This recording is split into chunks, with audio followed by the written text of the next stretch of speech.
Today we are going to start miscellaneous exercise. Important question miscellaneous exercise के question generally पिछली exercises के questions के ऊपर ही based होते हैं. So I am going to discuss from the second question without expanding the determinant. Prove that without expanding मतलब एक तरह से properties use करके हम लोगों ने करना है. Prove that the determinant a b c a square b square c square then bc ca ab. This determinant is equals to 1 1 1 a square b square c square and a cube b cube और c cube के बराबर है. We have to prove this determinant is equals to right hand side 1 1 1 a square b square c square a cube b cube और c cube. अब ये हम लोगों ने बेटा without expanding और using properties of determinant prove करना है. So what we need to do देखिएगा left hand side मैं क्या करता हूं R1 को A से मल्टीप्लाई करता हूं, R2 को B से मल्टीप्लाई करता हूं एंड R3 को C से मल्टीप्लाई करता हूं. और बेटा अगर मल्टीप्लाई करना है तो याद रखिए बाहर डिवाइड भी करना पड़ेगा. सो बाहर मेरे पास आ जाएगा 1/ABC और अंदर बचेगा देखिएगा A square B square C square A cube B cube and C cube और यहाँ बचता है ABC and A, B and C. अब उसके बाद थर्ड कॉलम में से ABC कॉमन निकलता है. So I'll say that take out ABC from C3. C3 में से ABC कॉमन निकालते हैं तो बाहर आ जाएगा ABC over ABC. It will become A square B square C square A cube B cube C cube 1 1 and 1. ये दोनों cancel out हो जाएंगे. अब इसके बाद देखिएगा नेक्स्ट स्टेप में मैं कर रहा हूं C1 इंटरचेंज विद C3. यहाँ पे जो ये दोनों साइड में एरो का साइन होता है इसका मतलब होता है कि हम लोगों ने इंटरचेंज करना है. C1 और C3 को इंटरचेंज करते हैं तो यहाँ पे देखिए बेटा यहाँ हमारे पास आ जाएगा 1 1 1 पहले नंबर पे A cube B cube C cube and then A square B square C square. और बेटा आपको याद होगा जब प्रॉपर्टीज हम लोगों ने की थी कि अगर एक रो या एक कॉलम इंटरचेंज करते हैं तो डिटरमिनेंट के बाहर एक बार माइनस का साइन आ जाता है. यहाँ पे देखिए मैंने एक कॉलम इंटरचेंज किया है तो बाहर हमारे पास माइनस का साइन आ जाएगा डिटरमिनेंट के साथ. नाउ अगेन अब दूसरी बार फिर से मैं कर रहा हूँ C2 और C3 को इंटरचेंज करना है क्योंकि यहाँ देखिए C2 और C3 इंटरचेंज करने के बाद आंसर आया है. सो it will become 1 1 1 A square B square C square A cube B cube and C cube. और बेटा जी एक तो ये जो बाहर माइनस का साइन ऑलरेडी था दिस वन एंड अब क्योंकि फिर से इंटरचेंज किया तो एक माइनस का साइन और आ जाएगा. जितनी बार भी हम लोग इंटरचेंजमेंट वाली प्रॉपर्टी लगाते हैं रोज को इंटरचेंज करने की या कॉलम्स को इंटरचेंज करने की उतनी बार हमारे पास माइनस का साइन आता है. सो ये माइनस माइनस कैंसल आउट हो जाएगा and this is equals to 1 1 1 A square B square C square A cube B cube and C cube and this is equals to right hand side. और check कर लीजिए पुत्र जी इसमें कहा हुआ था विदाउट एक्सपेंडिंग और मैंने ये सारा बिना एक्सपेंड किए with using properties of determinant I have proved this. ठीक है मेरे पास ये बना है B plus C plus A plus B then C plus A, this is A plus B, and then this is B plus C, this is this is A plus B. Second one is A plus B, and this is B plus C. After this, B plus C, C plus A. बेटा इस determinant की value 0 के equal given है, and we have to prove either A plus B plus C is equals to 0 or A is equals to B is equals to C. ये चीज हम लोगों ने प्रूव करनी है. अब इसके लिए आपको एक बात बता दूं कि हम लोगों ने जो ये डिटरमिनेंट की वैल्यू है इसको हम लोगों ने A plus B plus C into A square plus B square plus C square minus AB minus BC minus CA के बराबर प्रूव करना है. वो इसलिए क्योंकि जब हम लोग इसको इक्वल्स टू 0 करेंगे तो यहाँ से मेरे पास एक फैक्टर आ जाएगा either a plus b plus c equals to 0। ये चीज आपने अपने माइंड में रखनी है that we have to prove this, ठीक है। CTM जिसको कहते हैं ना, कैप्चर टू मेमोरी, ये चीज आपने अपने माइंड में बिठा के रखनी है कि इस पर्टिकुलर क्वेश्चन के लिए हम लोगों ने ये रिजल्ट प्रूव करना है। अब यहाँ पे देखिए इस रिजल्ट में हमारे पास a plus b plus c कहा हुआ है, और अगर a plus b plus c कहा हुआ तो पहले हम लोग कोशिश करते हैं कि a plus b plus c कहीं किसी तरीके से बने। तो यहाँ पे मैं क्या कर रहा हूँ बेटा, ये सोल्यूशन R1 में कर देते हैं, R1 plus R2 plus R3। अब देखिए it will become 2 times a plus b plus c, again here 2 times a plus b plus c, and again in third column 2 times a plus b plus c, और यहाँ c plus a बच जाएगा, a plus b, here it is a plus b, b plus c, and again b plus c, c plus a, and this is equals to 0। ये चीज बार बार आपने लिखनी है क्योंकि यहाँ पे वैल्यू डिटरमिनेंट की 0 के इक्वल गिवन है, ठीक है जी। अब 2 time a plus b plus c common निकलता है, so take out 2 time a plus b plus c from R1। R1 में से 2 time a plus b plus c common निकालते हैं, it will become 2 into a plus b plus c into 1 1 1 c plus a plus b, a plus b, b plus c, and then b plus c, और उसके बाद c plus a is equals to 0।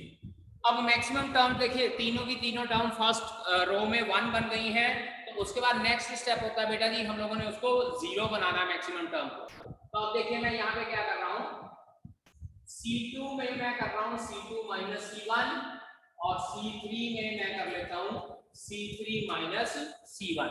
C2 में भी C2 minus C1 कर लेते हैं, और C3 में भी C3 माइनस C1 कर लेते हैं, ठीक है जी। अब देखिए जब माइनस करना है, ये बाहर तो मेरे पास already 2 time a plus b plus c रह जाएगा, एंड हियर इट इज 1। पहले कॉलम में कुछ नहीं दिया तो सारी टर्म्स एज इट इज लिखते ही है, 1 c plus a plus b, यहाँ 0 हो जाएगा। अब C2 माइनस C1, इसमें से जब इसको माइनस करेंगे it will become b minus c, इसमें से इसको माइनस करेंगे it will become c minus a। After this C3 minus C1, ये टर्म 0 हो जाएगी, b प्लस c में से c प्लस a माइनस करेंगे it will be b minus a, c plus a में से a प्लस b माइनस करेंगे it will be c minus b, and this is equals to 0। So this will be 2 into a plus b plus c। अब बेटा जी इसको मैं R1 से expand करूंगा, second और थर्ड रोज एलिमेंट से कोई नहीं लिखना क्योंकि वो 0 ही हो जाएगा। सो फर्स्ट एलिमेंट के अकॉर्डिंगली मेरे पास बचता है b minus c, c minus a, b minus a, c minus b। इस तरह से हमारे पास बचता है, and this is equals to 0। So this is 2 time a plus b plus c into b minus c into b minus c, minus का b minus c whole square लिख लेता हूं तभी, क्योंकि इसको अगर मैं माइनस का साइन कॉमन निकालूं तो b minus c बन जाएगा, minus b minus a into c minus a is equals to 0।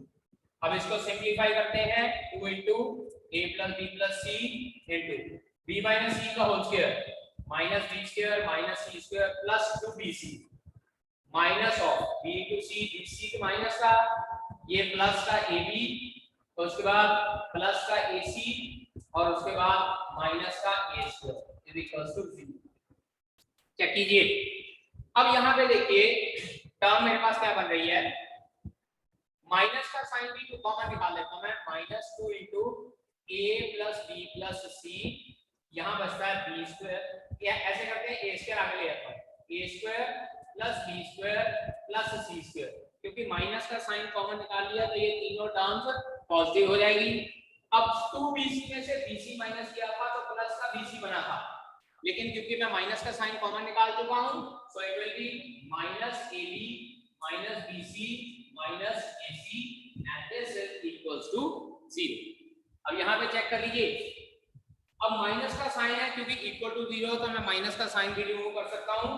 It applies 2 time a plus b plus c into a square plus b square plus c square minus ab minus bc minus ca is equals to 0 आ जाएगा हमारा।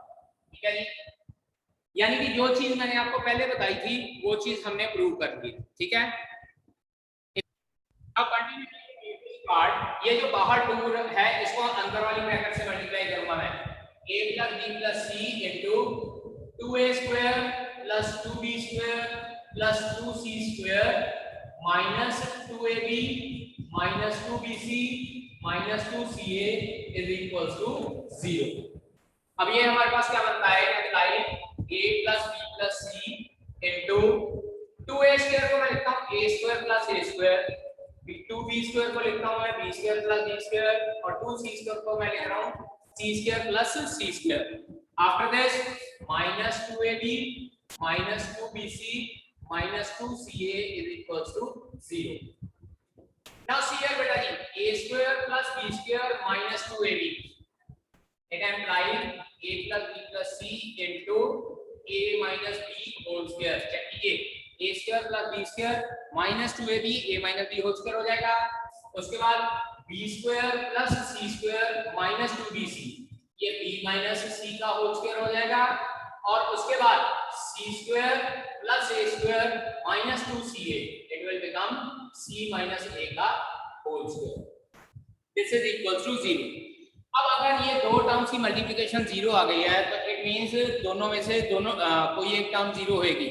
It implies either a plus b plus c is equals to 0। एक part prove हो गया। देखिए इस question में यही कहा था, either a plus b plus c is equals to 0 और a is equals to b is equals to c। पहला पार्ट मैंने प्रूव कर दिया। अब दूसरा पार्ट, और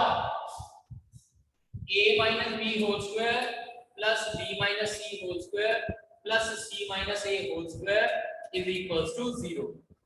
अब यहाँ पे बेटा देखिए ये तीनों टर्म्स परफेक्ट स्क्वायर हैं और तीन परफेक्ट स्क्वायर का सम 0 तभी होता है अगर तीनों की तीनों टर्म 0 हो, क्योंकि परफेक्ट टर्म हमेशा पॉजिटिव होती है और परफेक्ट स्क्वायर टर्म हमेशा पॉजिटिव होती है। और तीन पॉजिटिव नंबर का सम 0 तभी होएगा जब हमारे पास तीनों की तीनों टर्म 0 होगी। It is possible only, it is possible only if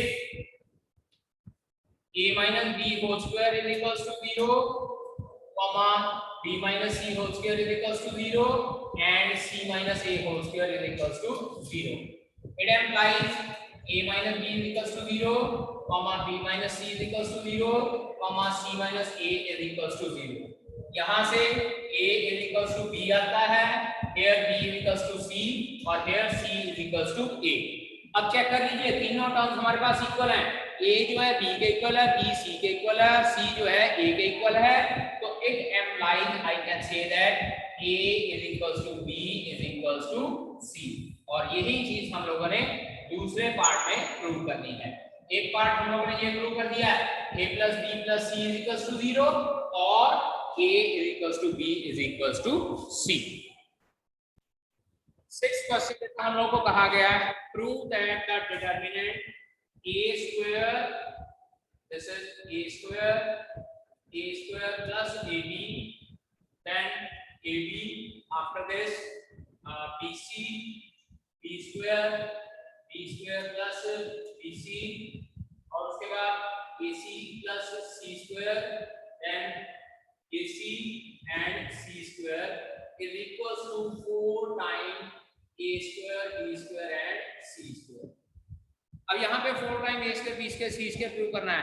अब यहाँ पे देखिए बेटा पहला कॉलम है, इसमें से a कॉमन निकलता है, दूसरे कॉलम में से b कॉमन निकल सकता है और तीसरे कॉलम में से c कॉमन निकलता है। चलिए निकालते हैं सॉल्यूशन। लेफ्ट हैंड साइड लेते हैं हम लोग। टेक आउट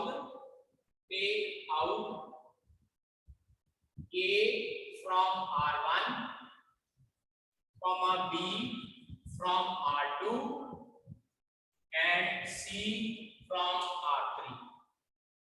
नहीं c3 बेटा कॉलम्स में से कॉमन निकालने हैं, c1 और यहाँ पे c2।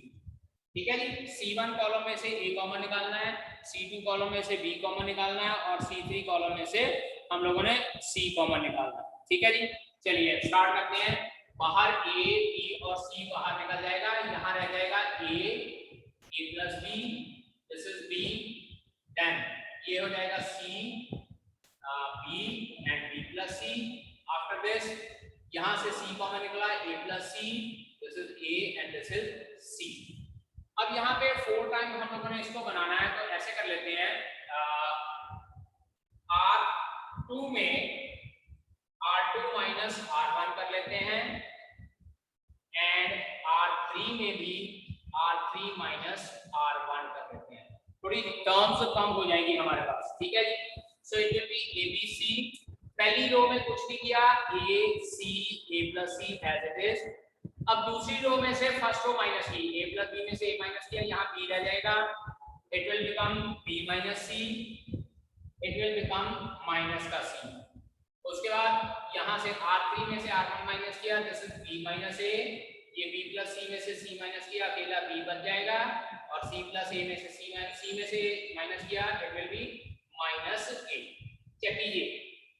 अब इसके बाद हम लोग अप्लाई करते हैं, बेटा देखिए ABC हमारे पास ऑलरेडी आ चुका है। अब R2 में हम लोगों ने R1 plus R2 find out करना है।